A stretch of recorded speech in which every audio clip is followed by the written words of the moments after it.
Hello and welcome to What the Tech from Boast AI, where we talk with some of the brilliant minds behind new and exciting tech initiatives to learn what it takes to tackle technological uncertainty and eventually change the world. I'm Paul Davenport, Boast resident tech journalist, and today I'm thrilled to welcome to the show Omar Sabbagh, CEO of Bidaya AI. At Bidaya, Omar and his team have built an all-in-one AI platform for winning government contracts in a fraction of the time, with powerful discovery, analysis, and proposal writing features. Their AI monitors every bid portal and drafts winning proposals in minutes, so firms can bid faster and win more, generating proposals 5 times faster than legacy workflows. As incredible as his mission at Bidaya is, this is hardly Omar's first go-round in the tech and entrepreneurship space, as he successfully founded and exited previous AI startups while working at some of Canada's leading innovative businesses over the course of his career. It's an amazing journey, and I can't wait to pick Omar's brain on his path through Canada's tech ecosystem and what's on deck as Bidaya grows. So, without further ado, welcome to the show, Omar. As our viewers will notice, we're doing things a little bit differently. I'm actually in Calgary in person recording some podcasts. We're here courtesy of Tech Thursday and our friends Angelica and Philippe, so big shout out to them. But Omar, I just buttered you up, gave you a little bit of an intro. I'd love to hear in your own words. Tell me about yourself. How'd you get into tech? And yeah, how'd you get to where you are today? Yeah, for sure. So, first of all, thanks for having me. Pleasure. So I actually didn't get to tech the conventional way. I'm actually a mechanical engineer by training. I went to school for that and thought I was going to be a biomedical engineer, trying to work at the intersection of medicine and engineering. And then as I was graduating, I kind of want to try something different. I worked in finance for a bit. I was in equity research in the energy space, so researching oil and gas stocks and selling that research to investors. And then we also had I was at a firm that actually transformed to become a tech company, and seeing what it's like to go from a traditional research firm to a tech company and the analytics behind it was I found really cool. Yeah. And then once that firm got acquired, I decided I wanted to work at Shopify, one of Canada's leading companies, Oh, yeah. and see what it's like to just be in the thick of it. And I really enjoyed that. And then I was like, you know what? The tech is cool, but I kind of want to be a founder, and that's kind of how I evolved. So it's a very nonlinear journey. It's kind of just finding one thing and then seeing what I like about it, and then moving on to the next. Kind of following my curiosity and seeing where it all unfolds. That is awesome, Omar. And also, again, if you want to really get like into the thick of it, Shopify was the way to go. Obviously, Harley is a big advocate for everything in Canada, and Mhm. he's a great founder example to follow too. Definitely. I've been to a lot of like startup fest events that he's spoken at, and yeah, he's inspiring. He really gets the room going. So, Yeah. yeah. I love that. And I also love too that you've kind of found your way through a lot of the industries that are very prevalent here in Calgary. I Mhm. didn't realize how much of like a biomed space there was up here. I've spoken to a few founders, not even part of the Tech Thursday network, but Yeah.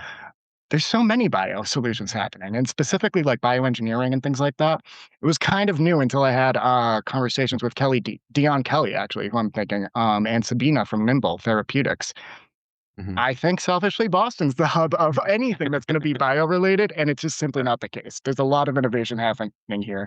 And we even Definitely. touched on just the energy sector, too. I know that that's a big Mhm. legacy industry here in Calgary, and Definitely. things are changing a lot. But Bidaya specifically, now tell me, how did it come together? What was kind of the genesis story for this business, and how's it going so far? Yeah, for sure. So the way that I started was actually right around the time that I quit my job at Shopify to try and do something entrepreneurial in AI. It was like right around the time ChatGPT came out, and I was like, okay, this is big, and I got to double Mhm. down on it. But what actually happened is I was picking up the second key from a Honda Accord owner that I just dealt with. I just bought the car. And I was telling the person that I bought my car from, hey, I just quit my job to do AI. And he said, oh, that's really cool. I teach proposal writing at the UFC, and I've been figuring out how to use AI for proposal writing. Can you do a consulting contract with me?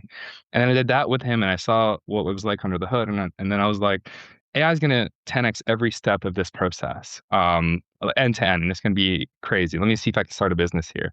Built a prototype. That prototype ended up selling to a few customers. And like, okay, there's something here. And decided to try and go in all in on it, raise a little bit of money, got a team together, and then yeah, here we are now. We're growing quite a bit. It's been a year and a half since we started the journey, but it all started with a Honda Accord.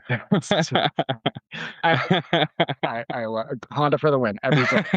So, Omar, tell me a little bit about the customers that you serve today, too. I think, again, we can talk about like property in the broadest sense, but Mhm. specifically, what is the problem that you're helping solve, like at the core here? Yeah, so the way to think about it is the government releases a ton of contracts Mm. every day related to things the problems that they want to solve. So of those problems, we decided to focus on kind of infrastructure, architecture, engineering. So think of the parks that are around you, the schools, the hospitals. Every one of those started off with what's called the RFP process, Mhm. where the government releases a request for proposal and asks people to, basically bid and pitch themselves to win the project. That process itself is really cumbersome, and firms will win based on how well they navigate the process, not how well they can actually execute the work. So the bigger teams are in more advantage than the smaller teams, and we kind of wanted to level the playing field. We wanted the people who are better at doing the work to win the work, not the ones who can fill out the paperwork better. And so, yeah, that was the thinking behind us. So we were primarily with small and mid-sized architecture, engineering, construction firms. That's kind of the segment we decided to focus on. 99% of those firms are under 100 employees. And so you can imagine they need a lot of help to kind of stay level with the ones that are winning the big contracts. Absolutely. And yeah, and so we're trying to make it a bit fair for people to, build our most important infrastructure here in the country. I love that. It levels the playing field.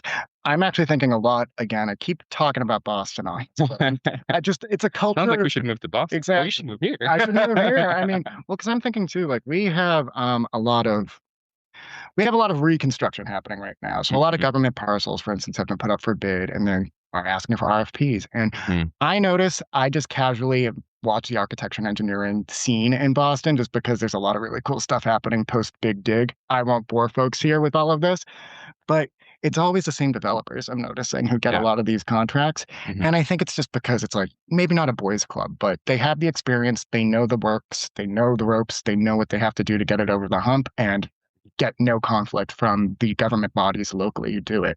I think locally, we do have a lot of smaller firms and we do have a lot of firms with a lot of really good ideas. I mhm, think if they had a means to level the playing field like you described so that they mhm, could actually get that same competitive edge that I think the big guys who are always winning have, mhm, that is fantastic. So I love that you're really making that. And again, it's the lived environment too.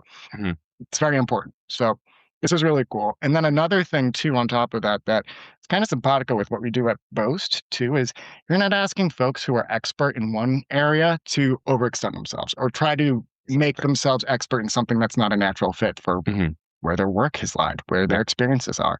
So you're giving them a tool to, again, get their superpowers out there. That's very similar with what Boast is doing too. mhm, We don't want R&D guys to be writing tax documents. We also don't want the finance guys to be trying to understand the risky or complicated technical jargon of R&D. So mhm, we try to write those claims for folks in a way that merges all of that with our expertise, mhm. but not overextending the internal teams. So I just wanted to call out that simpatico. Yeah, sure. Um, And it's yeah, one of those things where for a startup or a business in tech, capital is the lifeline. For a firm like the ones that we're serving, getting a pipeline of those projects that keep coming their way and the RFPs that they keep winning is their lifeline. And so yes. basically taking an important part of their business and trying to just help them not think about that and actually execute on the work that they're really good at doing. Exactly. And stay focused. Do the work that you are skilled at and that you're here There's to already so much to do. There's exactly. the infinite amount of things to do. I don't need more. Exactly. And again, too, like I love what you have developed too, isn't just like an AI wrapper around something either, Mhm. too. Like it does have that expertise. And again, you've had a partner who is in the RFP writing field. So Yeah. again, it's not just handing it all over to the AI for the sake of using AI. Mhm. It is helping AI extend what you are best at and then delivering that again superpower. I'm abusing jargon this episode, but giving that to your customers, which I think is so cool. And one of those things that we learned kind of from being in the space is that when someone uses AI for a problem like this, Mhm. they see the potential, but there's maybe 100 paper cuts that Yeah. stop it from being useful at a thousand different edge cases. And Uh, I think that's kind of chipping away at those one at a time is how you go from a wrapper to a platform. You see someone struggle with something, you see someone get frustrated with something, lose trust because of something. And yeah. I call those paper cuts, but there's different ways of describing it. But I think tackling all of those is eventually how you get something that starts to diverge from being a Yep. wrapper and start becoming a platform. Mhm. And yeah, just building the subject matter expertise, like you Mm. said. So our first customer taught us at the university in town, and we've hired some consultants as Mhm. well. And my co-founder is also someone who was on the other side of the process and has seen it as well. So Right. yeah, making that all come together is what's really fun about this. I'm learning more about it as things progress. That is so exciting. So, and again, before we hopped on the call too, you had mentioned you're close to closing some customers. I'd love to know, is it very hyper local right now? Do you guys have global ambitions? Just where are you going now with all of this at Bidaya? Yeah, so because it's kind of a localized industry, like each province has their own, or Yeah. each state has their own kind of website. I thought we would just start with Alberta. Yeah. And then very quickly we went on to Western Canada. And then very quickly we started doing Eastern Canada. And now we're all over the country. We've talked to over 200 firms in the country trying to help them.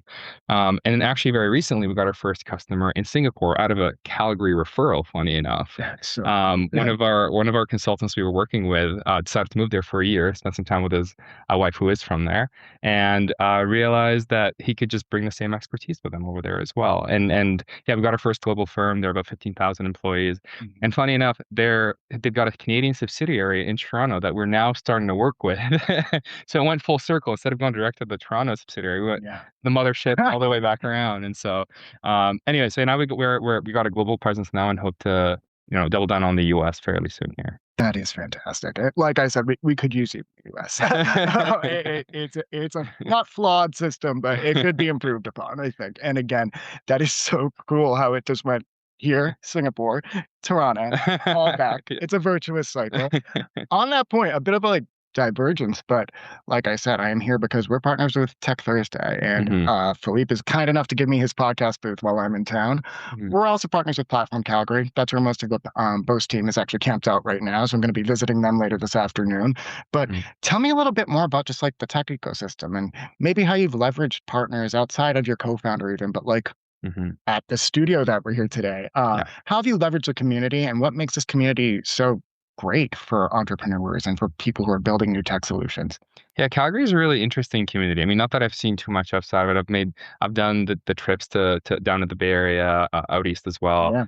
What's really unique about Calgary is you got a selection of really smart people who really want to help each other out, and that blending hand is something that I think I've seen the most of here. Not that I haven't seen it elsewhere, but the idea that like, okay, we're both doing something very difficult that neither of us have seen too many examples of it working out, right? Like it's like we're known to be a tech hub. I think we're definitely on the rise, but you see a lot of those people trying to help each other out, and just like this, just like owning a podcast studio, letting us use an office space for a bit. When we were growing in the early days, there was another company out here in the office that let us use their space before we even had one. So small things like that just add up. And yeah, I think what also happened in Calgary is there was a lot of remote tech workers that ended up moving here during COVID because they wanted the cost of living and the mountain lifestyle. I considered it. Yeah, and when they moved here, and I think those people are going to become entrepreneurs, and so we've got a lot of the talent that I think is now going to start their own companies, and I think that's when the ball will really roll. Yeah, that's so exciting. When I posted on LinkedIn that I was going to be coming to Calgary, people were commenting, "You're going to be shocked at how innovative it is." I think there's that, not misconception, but I think oil and gas when I think of Alberta. I think of it as like Texas North. Even just walking down the street, there's so many like co-working spaces. I took a long walk over to this one that we're at today, but I'm like, beyond that, I walked by like the platform, like I said too. There's just so many like support systems in physical spaces too in Calgary, which I wasn't expecting, to your point about the remote of it all too. Like you can find those creative collisions. You can get into, whether it's a incubator or an accelerator or something like that, or again, just using someone's space because they're willing to give you that co-working space. I love that Calgarians, is that correct? Yeah, are giving each other they give each other the leg up, which I think is so cool. And not to say that they don't do that elsewhere, but again, I've been here short of 24 hours and I'm already seeing it. Philippe, again, he's proof in the pudding. He lined up my intro to you, Omar, and I couldn't thank him enough because it's mutual benefit. So maybe we should be known for hospitality. I think that'd be a good reputation to have. Yeah, it's starting here. I'm planting that flag for this podcast. Hospitality. I love it. Southern hospitality. It is a good one, right? But just up north. Yeah, exactly. It's the same vibe, but north. Southern Canada. Exactly. Like Stampede in Calgary. I love it. All right, so now back to Bidaya. What are your goals now? I know we talked about how you guys are growing. You're sealing customers. You're tapping into that ecosystem and making sure that you can really serve holistically your clients. What's next for your team? Yeah, so we've done some things that are working quite well. We've intentionally, one of our philosophies is like you do it manually, then once it's good, then you try to scale it. What that means is that we've done a number of things well that now we're at the phase of trying to scale, like Mm, customer acquisition, being able to provide the same white glove support that we try to yeah. do with every single firm that we work with. And even as far as having a good engine on the product side to translate what people are telling us into something that is usable, functional, Mm, reliable. And so, yeah, I think now it's a question of scaling yeah. for us. So trying to keep that go-to-market engine going, and sit on the product side, and that is a combination of processes and people. Hmm. On the processes, it's something that I've had to learn. I'm not a a process person by default, so I had to kind of get better at that. And on the people side, it's finding the right team members for our Right. team. We're at an interesting time in AI right now where you can have a lot of ARR per employee. You can have a small team go really, really far. Yeah. Um, they can go even further if you had the same efficiency with a bigger team. And so we're trying to really balance that. How can we stay as efficient as we are and have each incremental team member contribute just as much as the ones that were contributing before, yeah, Yeah. even more. So And that's such an exciting time too for the business because again, you're kind of you're building your family, more or less, that are going to be exactly, with you for the long haul. you get to pick. Yeah, You get exactly. to So this is where you can be critical, and I think that's really fun. I'm not a founder myself, so I've never been in that position, but I think that's so cool. And just seeing what's out there in terms of like the varied expertise that can even complement your skill sets, and making sure that again you have the right unit together, complemented by the AI of it all, to make sure that you can really 5x, 10x what is possible. yeah. So I love that. AI employees are great, but then they don't come out with you for dinner. Exactly. And so you gotta balance it, right? Like, you Yeah, gotta have the AI employees do the work behind the scenes and us having dinner and maybe playing some ping pong. I can't play exactly. ping pong. Oh. So anyways, it's Mhm, balancing that, mhm. like, let's be super efficient with let's build a culture and a family that Yes. can go really far together and actually Mhm. enjoy the journey of doing it. Yeah. It'd be really fun. I love that, and again, I'm calling back to, like, my team here in Calgary who some of them I've never met in person. I still feel like we have a really good culture because they feel like family to me, so, like, Yeah. shout out to I'm just pulling names, like, Kent, I'm gonna be seeing him this afternoon.